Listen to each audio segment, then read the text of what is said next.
Hi, how's it going? I'm Marlene. Thanks for wandering by. Today I thought I would go ahead and do my decan spread for Leo 1, which is the current decan that we're in. For those of you that have no idea what a decan is or what I'm talking about, I'm going to go ahead and link to my Leo 1 decan video down below, as well as the playlist for the decan walk. So anyway, today I'm going to do this spread. So I have my Leo 1 spread that I put into my journal, and I also have the PDF and the photo of it for all of you if you'd like to try this as well. So this is Leo 1, and it's Saturn in Leo, and the decan card is the 5 of Wands. So I'm exploring in here what these particular energies that correspond to the astrology of Saturn and Leo, and the 5 of Wands. And these are cards from a deck that I just recently got, this is the Sparrow Tarot, and it's an indie deck. It's super cool. Here, I'll just flip, well, I'll show you these first and then I'll flip through it a little bit. So this is the 5 of Wands, which is our decan card. And then we have the major that corresponds to Saturn, which is the World card. And here's the depiction in the Sparrow Tarot, which I really love this. And then we have our planets around here.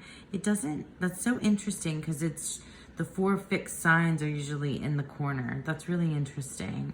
And then we have our strength card, which sits at 11 in this deck rather than 8, as you might see in some others. We have this young girl or person facing this monster. So you can see it a little bit better if you turn it sideways. That's so funny too, because it feels like a sun behind them, because the sun rules Leo, and it's like drool is coming off of this creature, and she is just facing it head on. I find that really interesting. It's not really sort of that taming of the beast that we often see, but rather this sort of like confrontation between this person and the beast. That's really cool. And then here for the 5 of Wands, we have these different 5 people, and they're holding their flags, and it's like these different pieces of a pie, and they're sort of staking their claim. It really kind of speaks to like having different perspectives, or conquering, which is a theme, I think, among the Leo decans, the 5, 6, and 7. There's this like succession and this like conquering and this like rivalry, theme that begins here and then kind of moves through the rest of the Leo decans. So that's really interesting and cool to take a look at. I'll just flip through real quickly to show you the Sparrow Tarot. I saw this first on Marine, The Waves of Your Soul, and I was just so totally intrigued. She did a pick a card reading using this deck, and I just knew that it was a deck that was for me, and it spoke to me. And as soon as I got it, I knew I've been using it quite a bit, and I've been really enjoying it. It's got some like inner child vibes for me, as well as some shadow. This is a deck. Look at this 9 of Swords. Oh my gosh. This is a deck that, like, you think because of the cartoon, because it's a cartoony type of artwork here, that it's going to be kind of light and fluffy, and it is definitely not light and fluffy. It's raining outside, so if you hear, you might hear some sounds. This King of Swords is so different than the rest of the characters in the deck. It kind of throws me off a little bit. It's like the one card that I not really a big fan of. Because see, like you look at this King of Cups and it's a completely different, this feels more cartoony and the other one feels more realistic, even though it's still in that cartoon vibe. All right, so that's the Joe Sparrow Tarot. Did I show you the backs? It's just, I'm really like in love with this. Oh my God, this is the Nine of Pentacles. I posted this on Instagram, I think, somewhere, or to somebody. This is like totally blew my mind, this Nine of Pentacles. It's so good. All right, so what I'm gonna do is I'm gonna go ahead and shuffle and do my reading. I'm gonna move these aside and they're not gonna be in the deck while I'm shuffling for this particular spread.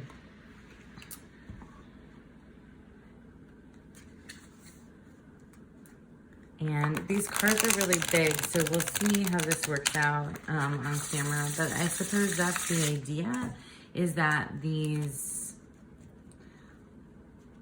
cards are going to kind of layer upon one another. Let me shuffle really good.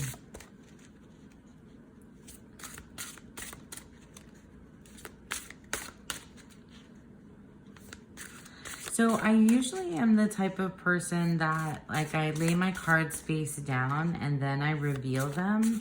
But because these cards are going to be layered upon one another, I think I'm going to need to just, like, flip them over as I go, which is different for me, but that's cool. And we'll see kind of what they do when they land atop one another.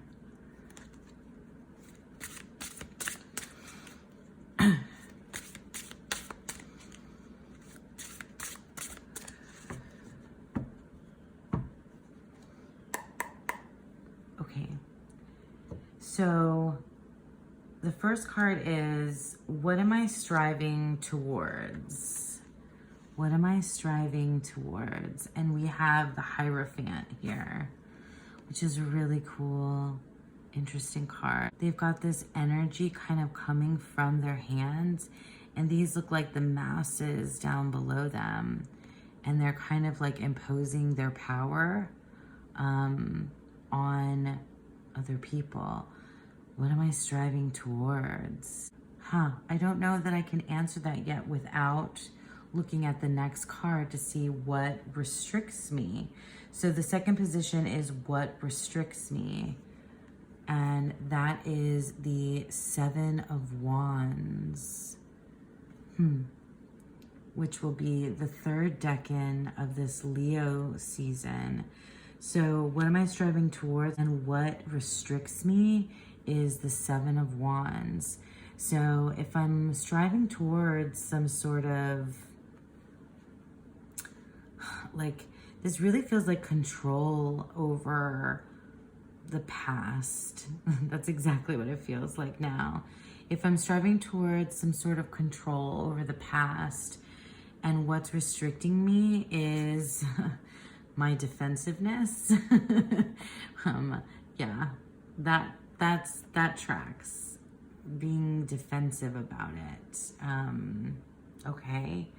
And then here in the third position is another perspective to consider. Oh my God. We have the Ten of Pentacles, and here's the Tree of Life. Wow. Well, this immediately makes me think of the Kabbalah. And that is something that I've worked and working towards learning more. I've kind of dipped in and out of it. So what am I striving towards? Kind of control over the past. And what's restricting me from that is my defensiveness. And another perspective to consider is the Ten of Pentacles, which is, it feels like in this case, it's sort of like a creation myth. And it's like my ability to move down here to Malkuth, which is the kingdom or the earth, like our world. So considering like my mythos now, my own story and my present, perhaps the perspective is to consider what my legacy will be, and those that will be coming after me. So then 4 is, the position 4 is going to be a boundary I can set. A boundary I can set. The Ace of Cups. Wow. The Ace of Cups, a boundary I can set. This is an amazing Ace of Cups. I think I talked about this when I was flipping through this deck the first time I showed it here to you all on my channel. This reminds me of the 7 of Cups too, in the Thoth, like the debauch card, like overdoing it. But this person really feels like they are just in the essence of feeling, which is what the Ace of Cups is to me. It's the root of the powers of water, right? So it is the root of all emotion. So a boundary that I can set, perhaps it has to do with setting some type of boundary on my own emotion, or setting a boundary to keep myself from becoming overwhelmed with emotion, or perhaps setting a boundary to keep anybody from spoiling my my engagement with like the essence of emotion. Like if I'm striving towards control over my past and I'm defensive, that's restricting me. And what I need to consider is how how I'm working with my past and healing from it, what that means for my legacy beyond me. Like I'm thinking of my own daughter, like the kind of role model that can be for her. Then perhaps I can set a boundary.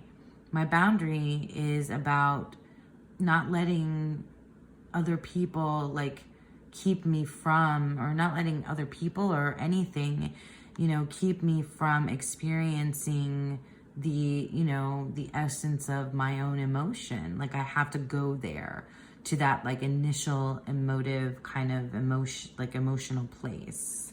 So that's the boundary that I can set. And then 5 is release this anxiety. Release this anxiety. Oh, wow, that's interesting, because I was just talking about the 7 of Cups when I mentioned this Ace of Cups. So here's the 7 of Cups. This is a really kind of interesting 7 of Cups. So we have this figure who's like this like phantom-like figure who is playing that game that, what's hidden underneath the cups game, and you shift all the cups around, and the diamond has been revealed here as being under this cup. Is that the one that I've chosen? That's so interesting. This feels so narrative. This whole deck is so cool.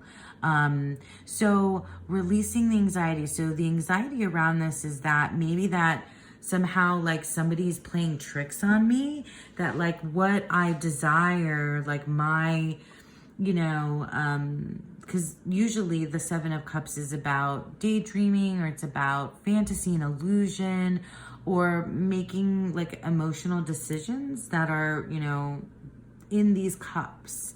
And maybe I have an anxiety, which I feel like this might be very true, around thinking that like my emotions are playing tricks on me, and my my emotions are really just like daydreams and illusions, and it's not real.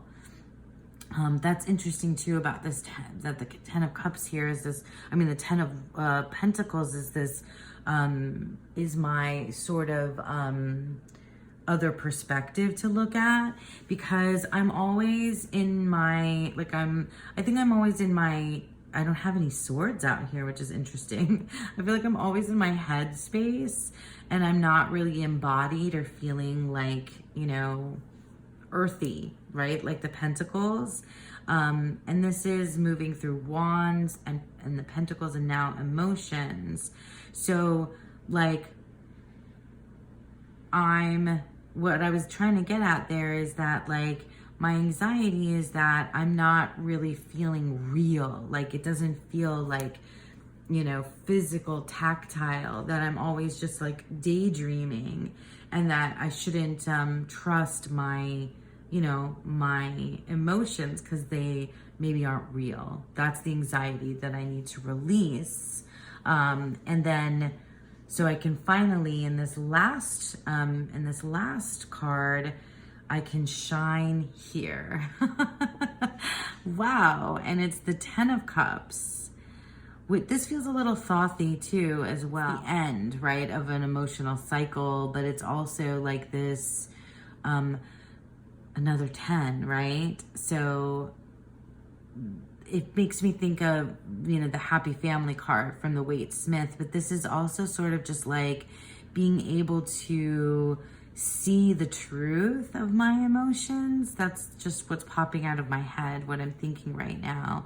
But where I can shine is like, I guess this feels like this whole kind of movement here in this 5 of Wands spread is all about, it's healing like things from my past, and it's very much rooted in like a path that I've been on and trying to kind of, yeah,